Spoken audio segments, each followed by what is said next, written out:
ৰাজ্য চৰকাৰ কৰ্মচাৰীসকলৰ বাবে জনাব বিচাৰিছো এটা গুৰুত্বপূৰ্ণ খবৰ। কৰ্মচাৰীসকলে কৰিব লাগিব এই বিশেষ কাম, অন্যথা নাপাব চৰকাৰ ফালৰ পৰা আগবঢ়োৱা এই বিশেষ আঁচনিৰ সুবিধা। কি আপডেট আহিছে, কি বিশেষ কাম কৰিব লাগিব, সবিশেষ আপোনালোকক জনাব বিচাৰিছো।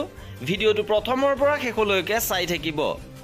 শেহতীয়াভাৱে আপডেট আহিছে যে অসম চৰকাৰৰ কৰ্মচাৰীসকলে নিজৰ বেংক একাউণ্টটো SGSP অৰ্থাৎ ষ্টেট গভৰ্ণমেণ্ট চেলাৰী পেকেজ একাউণ্টলৈ কনভাৰ্ট কৰিব লাগিব, অন্যথা চৰকাৰ ফালৰ পৰা শেহতীয়াভাৱে মুকলি কৰা বিনামূলীয়া বীমা আঁচনিৰ সুবিধা ল'ব নোৱাৰিব, য'ত 1 কোটি টকালৈকে বীমা আঁচনি মুকলি কৰিছে চৰকাৰৰ ফালৰ পৰা।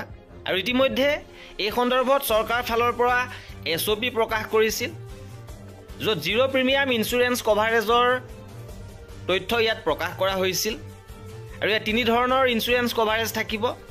টাৰ্ম লাইফ ইঞ্চুৰেঞ্চ হিচাপে য'ত 10 লাখ টকা লাভ কৰিব, পাৰ্চনেল এক্সিডেণ্টেল ইঞ্চুৰেঞ্চ হিচাপে ডেথ মিনিমাম 1 কোটি টকা, পাৰ্মানেণ্ট টোটেল ডিজেবিলিটি 1 কোটি টকা, আৰু পাৰ্চিয়েল ডিজেবিলিটি 80 লাখ টকা, আৰু এয়াৰ এক্সিডেণ্টেল ইঞ্চুৰেঞ্চ হিচাপে 2 কোটি টকাকৈ লাভ কৰিব।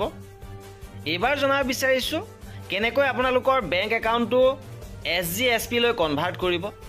ইয়াৰ বাবে আপোনাৰ বেংকৰ শাখাত যোগাযোগ কৰিব আৰু Annexure 1 এনেধৰণৰ এখন ফৰ্ম দিব। এই ফৰ্মখন পূৰণ কৰি আপোনালোকে জমা দিব লাগিব। আৰু এই আছিল আজিৰ ভিডিঅ'টোত। কৰ্মচাৰী আৰু পেঞ্চনাৰৰ সকলো খবৰ পাই থাকিবৰ বাবে আমাৰ চেনেলটো ছাবস্ক্ৰাইব কৰি ৰাখিব। ভিডিঅ'টো শেষলৈকে চোৱাৰ বাবে বহুত ধন্যবাদ।